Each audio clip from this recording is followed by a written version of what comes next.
প্রিয় দেশবাসী, শিশু, কিশোর কিশোরী, তরুণ তরুণী, ছাত্রছাত্রী, নারী পুরুষ, নবীন প্রবীণ, আপনাদের সকলের প্রতি আমার আন্তরিক সালাম ও শ্রদ্ধা। আসসালামু আলাইকুম।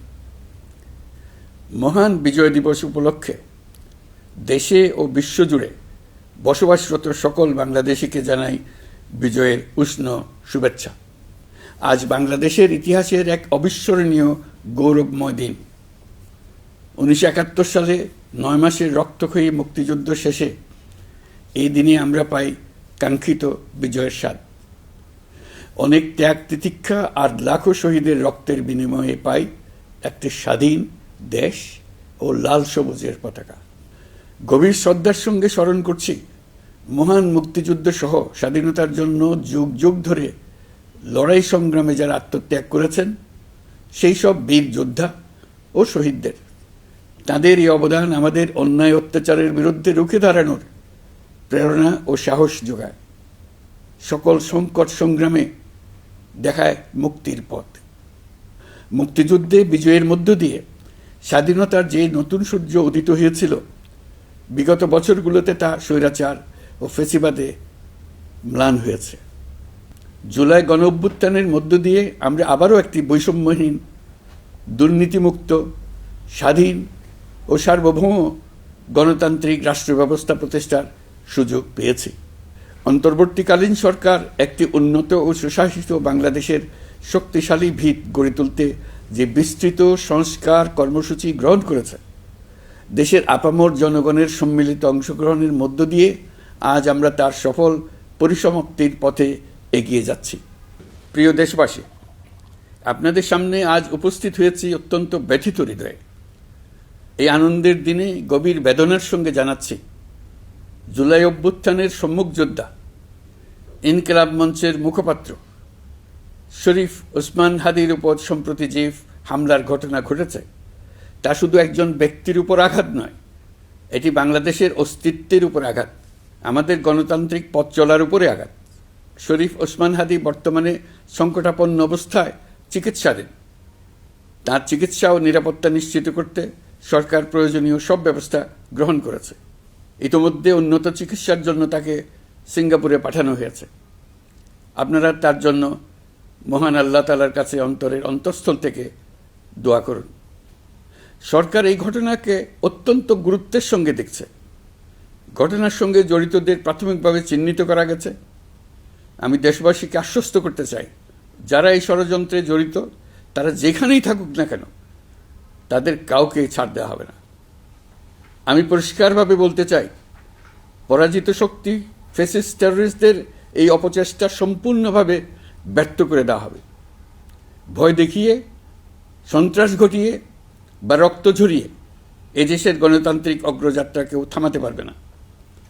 আপনাদের প্রতি আহ্বান জানাই, সংযম বজায় রাখুন, অপপ্রচার বা গুজবে কান দেবেন না।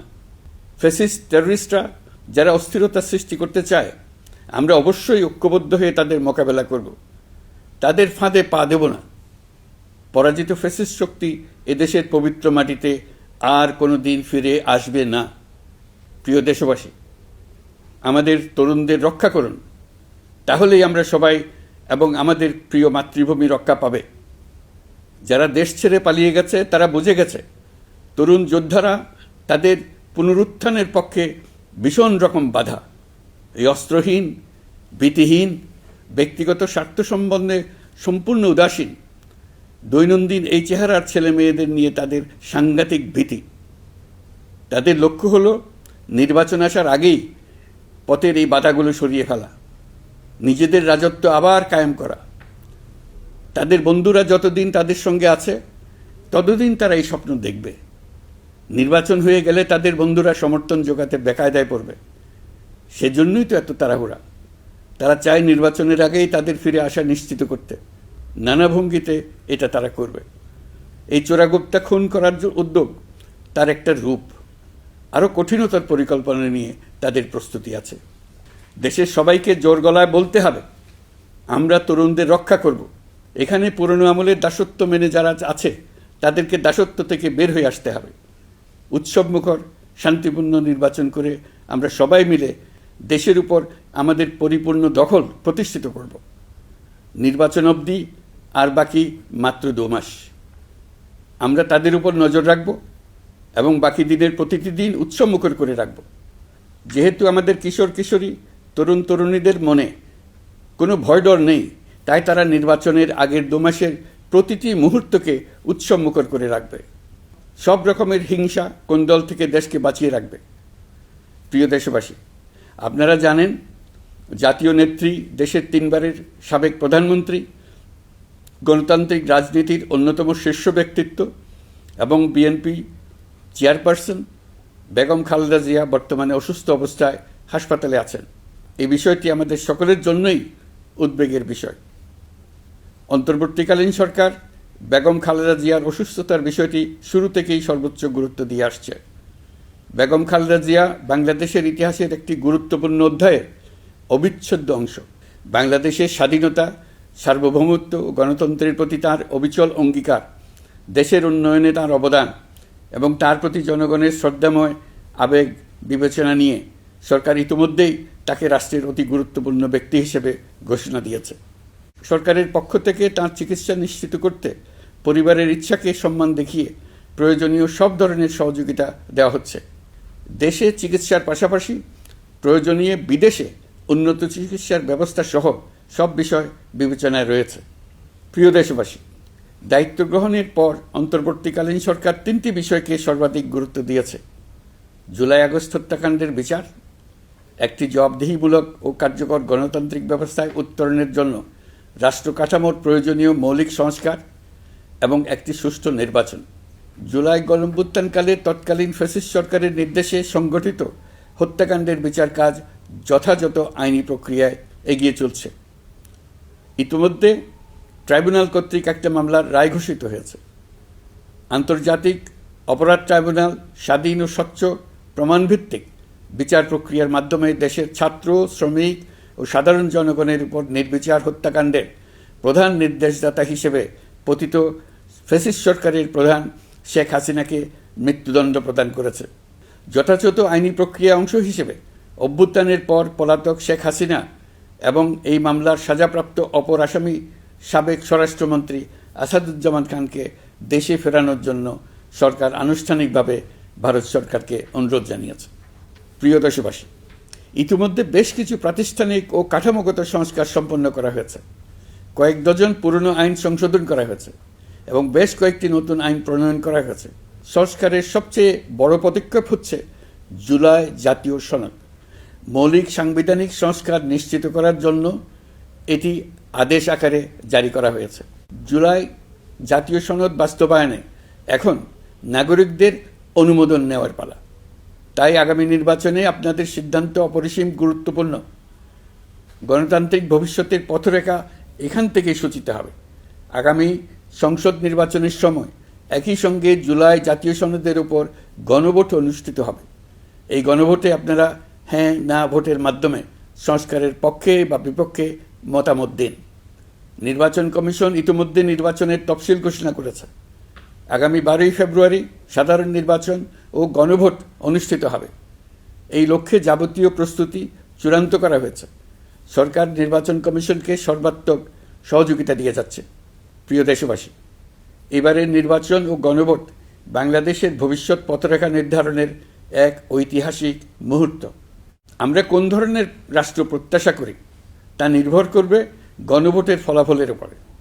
এই ভোটের মাধ্যমে ঠিক হবে নতুন বাংলাদেশের চরিত্র, কাঠামো ও অগ্রযাত্রার গতিপথ। আমরা চাই এই নির্বাচন হোক সত্যিকার অর্থে উৎসবমুখর, অংশগ্রহণমূলক, শান্তিপূর্ণ এবং সর্বোপরি সুষ্ঠু। নির্বাচনকে ঘিরে নিরাপত্তা, প্রশাসনিক প্রস্তুতি, প্রযুক্তিগত সহায়তা এবং পর্যবেক্ষণের প্রতিটি ধাপকে আমরা অত্যন্ত গুরুত্বের সঙ্গে বিবেচনা করছি। একটি গ্রহণযোগ্য নির্বাচন আয়োজনের জন্য প্রয়োজনীয় সব ব্যবস্থা গ্রহণে আমরা প্রতিশ্রুতিবদ্ধ। একটি বিষয় বারবার মনে করিয়ে দিতে চাই, নতুন বাংলাদেশ গঠনের দায়িত্ব আমাদের সবার। আপনাদের মূল্যবান ভোটেই আমাদের রাষ্ট্রের ভবিষ্যৎ নির্ধারণ করবে। তাই ভোটকে শুধু কাগজে একটা সিল মারার আনুষ্ঠানিকতা হিসেবে দেখলে হবে না, বরং এটি হবে নতুন রাষ্ট্র বিনির্মাণে আপনার সক্রিয় অংশগ্রহণ, গণতান্ত্রিক অধিকার চর্চা এবং দেশকে এগিয়ে নিতে সরাসরি অবদান। দেশের মালিকানা আপনাদের হাতে, আর সেই মালিকানারই স্বাক্ষর আপনার ভোট। এই নির্বাচনের গ্রহণযোগ্যতা ও পবিত্রতা রক্ষার জন্য রাজনৈতিক নেতৃত্বের ভূমিকা অপরিসীম। আমি দেশের প্রতিটি রাজনৈতিক দলের নেতৃবৃন্দের প্রতি উন্মুক্ত আহ্বান জানাচ্ছি, আপনারা একে অপরকে প্রতিযোগী হিসেবে দেখবেন, কখনো শত্রু হিসেবে দেখবেন না। নির্বাচনের মাঠে এমন একটি সুষ্ঠু, গ্রহণযোগ্য, শান্তিপূর্ণ পরিবেশ তৈরি করুন যাতে দেশের মানুষ গণতান্ত্রিক প্রক্রিয়ার প্রতি আরও আত্মবিশ্বাসী হয়ে ওঠেন। যারা ভোট বাক্স ডাকাতি করবে তারা দেশের মানুষের স্বাধীনতা হরণকারী, তারা নাগরিকদের দুশমন। তাদের থেকে নাগরিকদের রক্ষা করা আমাদের সবার অবশ্য কর্তব্য। ভোট জনগণের ভবিষ্যৎ রচনার অক্ষর। ভোট বাক্সে ভোট জমা দিতে না পারলে কাঙ্ক্ষিত ভবিষ্যৎ আর রচনা করা যাবে না। আপনার ভোট আপনি সযত্নে ভোট বাক্সে দিয়ে আসুন। কেউ বাধা সৃষ্টি করলে তাকে সুশৃঙ্খলভাবে প্রতিহত করুন। আইনশৃঙ্খলা বাহিনীর সহযোগিতা নিন। ভোটের উপর নির্ভর করছে আপনার আমার সবার ভবিষ্যৎ, আপনার আমার সন্তানের ভবিষ্যৎ। যোগ্য লোককে ভোট দেন, জাতির ভবিষ্যৎ নিশ্চিত করুন। মনে রাখবেন, ভোট রক্ষা করা দেশ রক্ষা করার সমান দায়িত্ব। ভোট রক্ষা করুন, দেশকে রক্ষা করুন। ভোট দেশকে এগিয়ে নিয়ে যাওয়ার গাড়ির চাকা। এই চাকা কাউকে চুরি করতে দেবেন না। আসন্ন জাতীয় নির্বাচন ও গণভোটকে সামনে রেখে প্রশাসনকে আরও কার্যকর, নিরপেক্ষ ও নির্বাচনী পরিবেশের উপযোগী করতে সরকার মাঠ প্রশাসন ও পুলিশ প্রশাসনে বেশ কিছু রদবদল করেছে। এই পরিবর্তনগুলো কারো প্রতি অনুরাগ বা বিরাগ প্রসূত নয়। এগুলো করা হয়েছে দক্ষতা, যোগ্যতা এবং পেশাগত সক্ষমতার ভিত্তিতে। আমাদের লক্ষ্য একটাই, দেশের প্রতিটি ভোটার যেন ভোট দিতে পারেন নিরাপদ পরিবেশে, ভয়মুক্ত মনে এবং সর্বোচ্চ স্বাধীনতায়। নির্বাচন কমিশন যদি মনে করে আরও কোনো পদক্ষেপ প্রয়োজন, তা কমিশন অবশ্যই গ্রহণ করবে। প্রিয় দেশবাসী, জুলাই সনদ জাতির ভবিষ্যৎ পথযাত্রার একটি ঐতিহাসিক দলিল। এই সনদে আমরা যে সংস্কারমালা প্রস্তাব করেছি, রাজনৈতিক স্থিতিশীলতা, বিশ্বাসযোগ্য নির্বাচন, প্রশাসনিক জবাবদিহিতা, দুর্নীতি হ্রাস, অর্থনৈতিক পুনর্গঠন এবং সমাজে সম অধিকার প্রতিষ্ঠা, এসব বাস্তবায়নের জন্য প্রয়োজন জনগণের সুস্পষ্ট মতামত। কারণ একটি জাতীয় রূপান্তর কখনই একক নেতৃত্ব বা একটি প্রশাসনের মাধ্যমে টেকসই হয় না। জনগণকেই চূড়ান্ত সম্মতি দিতে হয়। এই কারণেই আমরা গণভোটের আয়োজন করেছি, যাতে দেশের ভবিষ্যৎ সংস্কার দিশা নির্ধারণে জনগণ সরাসরি সিদ্ধান্ত দিতে পারেন। এই গণভোট হবে বাংলাদেশের ইতিহাসে নতুন মাইলফলক। এখানে আপনাদের প্রতিটি ভোট আগামী দিনের রাষ্ট্র ব্যবস্থার ভিত্তি স্থাপন করবে। এবারের নির্বাচনটি অনেক বেশি গুরুত্বপূর্ণ, কারণ একই দিনে এবার দুটি ভোট, একটি সংসদ সদস্য নির্বাচনের ভোট আর একটি গণভোট, যার প্রভাব হবে শতবর্ষব্যাপী। কাজেই অবশ্যই ভোট দেন, ভবিষ্যৎ নিশ্চিত করুন। এর মাধ্যমে আপনারা জানিয়ে দিন, আপনারা কি জুলাই সনদের সংস্কার কাঠামোকে এগিয়ে নিতে চান কি চান না। আপনাদের ভোটই নির্ধারণ করবে রাষ্ট্র কোন পথে অগ্রসর হবে, প্রশাসন কোন কাঠামোয় পুনর্গঠিত হবে এবং নতুন বাংলাদেশ কেমন রূপ পাবে। প্রিয় দেশবাসী, আপনারা জানেন জুলাই অভ্যুত্থানের সময় আমাদের প্রবাসী ভাই বোনেরা কী তৎপরতার সঙ্গে এগিয়ে এসেছিলেন। ফেসিবাদের মসনদ গুড়িয়ে দিতে তারা অভূতপূর্ব ভূমিকা রেখেছেন। প্রবাসীদের এই ভূমিকা শুধু জুলাইয়েই নয়, আমরা দেখেছি 1971 সালের মহান স্বাধীনতা সংগ্রামের সময়। কিন্তু পরিতাপের বিষয় হচ্ছে, আমাদের এই প্রবাসী ভাই বোনেরা কখনোই ভোটাধিকার পাননি। অন্তর্বর্তীকালীন সরকারের সক্রিয় উদ্যোগের ফলে প্রথমবারের মতো লাখো লাখো প্রবাসী এবার পোস্টাল ব্যালটের মাধ্যমে ভোট দিতে যাচ্ছেন। এর ফলে প্রবাসীরা অত্যন্ত আনন্দিত, আমরাও আনন্দিত। একই সঙ্গে অনেক প্রবাসী নানা জটিলতায় উদ্যোগে সামিল হতে না পেরে ব্যথিত। আপনাদের আবেগের প্রতি আমরা শ্রদ্ধা রেখে বলছি, এবারের যে ধারা শুরু হলো তা ভবিষ্যতে থামবে না। আগামীতে আপনারা সবাই এই প্রক্রিয়ায় সামিল হতে পারবেন। প্রিয় দেশবাসী, আজ আমি আপনাদের সামনে আমাদের রাষ্ট্রের ন্যায় বিচার, আইন শৃঙ্খলা ও মানবাধিকার পরিস্থিতির বিষয়ে কিছু গুরুত্বপূর্ণ অগ্রগতি তুলে ধরতে চাই। একটি আধুনিক ন্যায়ভিত্তিক ও জবাবদিহিমূলক রাষ্ট্র প্রতিষ্ঠার জন্য বিচার বিভাগকে স্বাধীন করা অত্যাবশ্যক। বহুদিন ধরে বিচার বিভাগ প্রশাসনের বিভিন্ন কাঠামোগত সীমাবদ্ধতার কারণে তার পূর্ণ সম্ভাবনা অনুযায়ী কাজ করতে পারেনি। এটি জনগণের ন্যায় বিচার পাওয়ার অধিকারের বাধা সৃষ্টি করেছে, আর রাষ্ট্রের উপর মানুষের আস্থাকেও দুর্বল করেছে। অন্তর্বর্তীকালীন সরকারের অন্যতম বড় পদক্ষেপ বিচার বিভাগের প্রশাসনিক স্বাধীনতা নিশ্চিত করা। আনন্দের সঙ্গে আপনাদের জানাতে চাই, ইতিমধ্যে বিচার বিভাগকে স্বতন্ত্র প্রশাসনিক কাঠামো দিয়ে পৃথক সচিবালয় গঠন করা হয়েছে। এই পদক্ষেপ বাংলাদেশের বিচার ব্যবস্থার সংস্কারের ইতিহাসে একটি যুগান্তকারী মাইলফলক। এখন থেকে আর রাজনৈতিক কোনো চাপ বা প্রভাবের মাধ্যমে বিচারিক স্বাধীনতা যাতে ব্যাহত না হয়, সে নিশ্চয়তা আরও জোরদার হবে।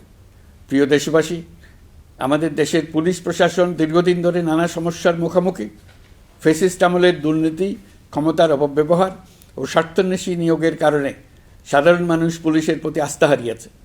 আমরা চাই এই আস্থা পুনঃপ্রতিষ্ঠিত হোক।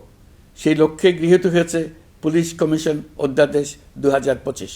ফ্যাসিবাদী শাসনামলে আমাদের মানবাধিকারহীন এক ভয়াবহ রাষ্ট্রে বসবাস করতে বাধ্য করা হয়েছিল। অথচ সেই ফ্যাসিস্ট সরকারেও জাতীয় মানবাধিকার কমিশন নামে একটি সংস্থার অস্তিত্ব ছিল। মূলত আজ্ঞাবহ লোকদের দ্বারা এই ধরনের প্রতিষ্ঠানগুলো পরিচালিত হতো নিজেদের অপকর্মের বৈধতা নিশ্চিত করার স্বার্থে। এই অসাধু ব্যবস্থার পরিসমাপ্তি ঘটানোর উদ্দেশ্যে অন্তর্বর্তীকালীন সরকার জাতীয় মানবাধিকার কমিশন অধ্যাদেশ 2025 জারি করেছে। প্রিয় দেশবাসী, আমরা আজ এক নতুন ইতিহাসের দোরগোড়ায় দাঁড়িয়ে আছি। এই দেশ আমাদের, এই রাষ্ট্র আমাদের, এর ভবিষ্যৎও আমাদের হাতেই। এখন আমাদের ঐক্যবদ্ধ হয়ে সামনে এগিয়ে যাওয়ার পালা। আমরা এবারের বিজয় দিবসকে জাতীয় জীবনে নতুনভাবে ঐক্যবদ্ধ হওয়ার সুবর্ণ সুযোগ হিসেবে নিতে চাই। মহান মুক্তিযুদ্ধ ও জুলাই গণ অভ্যুত্থানের ঐতিহাসিক অনুপ্রেরণা ধারণ করে জনগণের ক্ষমতায়নের লক্ষ্যে এগিয়ে যাওয়া এবং গণতান্ত্রিক উত্তরণের পথে যেই নবযাত্রা সূচিত হয়েছে তা এগিয়ে নেওয়াই আমাদের সম্মিলিত দায়িত্ব। আসুন শতবর্ষের সংগ্রাম ও বহু কষ্টে অর্জিত স্বাধীনতাকে পূর্ণতা দিতে নতুন প্রজন্মের জন্য একটা নিরাপদ, সুখী ও সুন্দর বাংলাদেশ গড়ে তোলে। ধর্ম, বর্ণ, গোষ্ঠী এবং লিঙ্গ পরিচয় নির্বিশেষে সবাই ঐক্যবদ্ধভাবে হাতে হাত রেখে এগিয়ে যাই শান্তি, সমৃদ্ধি ও গণতন্ত্রের পথে। আসুন ন্যায় বিচার, গণতন্ত্র, মানবিকতা ও উন্নয়নের পথে একসঙ্গে এগিয়ে যাই। সবাইকে আবারও মহান বিজয় দিবসের আন্তরিক শুভেচ্ছা জানাচ্ছি। আল্লাহ হাফেজ।